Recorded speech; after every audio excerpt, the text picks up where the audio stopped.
ना यो 1 लाख यो 2,88,350 सम्पूर्णमा जय माटो जय देश। ल यो रकम चाहिँ दार्चुलामा तुइनबाट झोर्लुङ्गे पुल बनाउने जुन चाहिँ हाम्रो पार्टी अध्यक्षज्यूले कल्पना गर्नुभएको थियो र त्यो पनि चाँडै पुरा हुँदैछ र त्यहाँ बन्छ बन्दैन भन्ने कुरा चाहिँ हाम्रो समिता राई नानाज्यूले अहिले खुलाउनुहुन्छ। र म कहाँ आएको रकम धेरै साथीले कमेन्ट पनि कुदिराखेका थिए, यो विभिन्न क्युआरहरू चाहिँ लगाएर तपाईहरुले पैसा सङ्कलन नगर्नुहोस् भन्ने कुराहरू अध्यक्षज्यूले आफ्नो पोस्टमा राख्नु भएको थियो।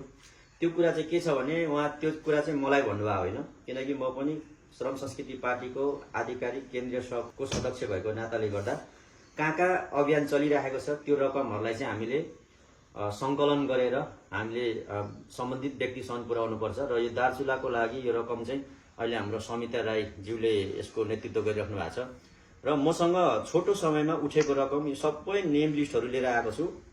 अनि एउटा चाहिँ के भयो भने मैले बन्द गरिसकेको मेरो ई सेवामा पैसा हाल्नु भएको रहेछ, 500 रुपियाँ पठाएको छु भन्नुभयो, खोज्छु छैन भरे पो ई सेवा पठाउनु भयो र यो यसले गर्दा ढिला भयो। 500 रुपियाँ पनि यसको पनि यहाँ बिल लिएर आएको छु र मसँग छोटो समयमा उठेको 2,88,350 यहाँ सबै नाम लिस्ट कसले पठाउनु भएको छ भनेर यो सबै लिएर आएको छु।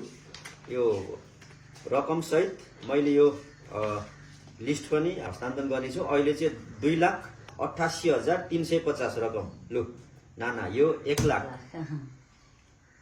यो 2,50,000 अनि यो 38,350 गर्दाखेरि 2,88,350 रकम मैले ल दार्चुलामा मेरो खातामा आएको रकम चाहिँ मैले हस्तान्तरण गरेँ। फेरि यस्तो छ रकम चाहिँ 2,88,347 मात्र थियो, मैले चाहिँ 50 बनाएर दिएको छु, 2 रुपियाँ थपेर अझ दिनुभएको छ। त्यसको लागि र साथै यो कोले पठाएको छ जम्मै नाम लिस्ट यहाँ छ। 1 रुपियाँदेखि 50,000 आएको सबै नाम लिस्ट यहाँ छ। भोलि यो दाताहरूले खोज्नुभयो भने त्यसको जवाबदेही तपाईँ हामी हुनुपर्छ। लु धन्यवाद। सबैजना हाम्रो सहयोगी दाताहरूलाई हृदयदेखि नै धन्यवाद दिँदै यो दार्चुलामा चाहिँ हामीलाई अभावहरू फैलाइरहेको छ। विभिन्न खालको जे बोल्छौँ राम्रो गर्छौँ भन्ने कुरो चाहिँ जनताले हामीलाई विश्वासको साथ मन जितेर पठाइरहनु भएको छ। हाम्रो अध्यक्षज्यूले गर्न सक्ने कामहरू मात्रै बोल्नुहुन्छ र बोलिसकेपछि पुरा गर्नुहुन्छ भन्ने कुरो तपाईँहरूलाई थाहा छँदैछ। र जुन अहिले अभावहरू फैलाएको छ त्यहाँ चाहिँ भारत र नेपालको सिमाना पर्छ भनेको चाहिँ अर्कै ठाउँ हो र हामीले लगाउन आँटेको चाहिँ 9 नागु 1 नम्बरमा चाहिँ हामीले त्यहाँ चाहिँ झुलुङ्गे पुल लगाउँदैछौँ र यस योजनालाई तपाईँले सफल बनाउनको लागि हामीलाई सहयोग गर्नुभएको छ। हाम्रो केन्द्रीय सभाको अध्यक्ष जितेन बान्तावाको खातामा आएको 2,88,350 मैले लिएको छु र आज नै अहिले नै गएर हाम्रो यो आधिकारिक खाता नम्बर मेरै चलाइरहेको छु, किनभने म चाहिँ केन्द्र कोष अध्यक्ष भएको नाताले पनि एउटै खाता चलाउँदा चाहिँ राम्रो हुन्छ। केन्द्रको कोषमा जम्मा गर्ने भन्ने कुरो पनि आएको छ। केन्द्रको कोषमा चाहिँ अब फेरि विभिन्न दाताहरूले त्यहाँ पनि अलि लगाइराख्नु भएको हुन्छ र यो दुईटा मिस्यो भने पार्टीमा आएको कुन हो र यो अभियानमा आएको कुन हो हुन्छ भनेर हामीले चाहिँ छुट्टै नचलाएको खाता थियो मसँग एउटा, त्यसबाट चाहिँ हामीले चलाइरहेको छौँ र हामीलाई भन्दा पनि हाम्रो अभियानलाई तपाईँहरूले साथ दिनु भइरहेको छ।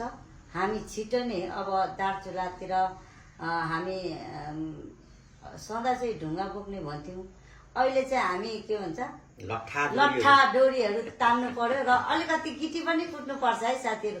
हामीलाई त्यहाँनिर गिटी कुट्ने पनि सघाउनु पर्छ र सहयोग ल्याइदिनु भएकोमा र पठाइदिनु भएकोमा धेरै धेरै धन्यवाद दिन चाहन्छु। जय माटो।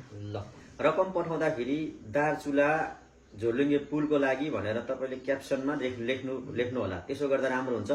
कसले पठाएको त फ्रम यो नामबाट भनेर पठाउनु होला। अब यहाँ कतिजनाले त नाम आउँछ तर कतिको चाहिँ कोड मात्रै आउँछ कि यो कोड आएपछि कसले पठायो थाहा नै हुँदैन होइन।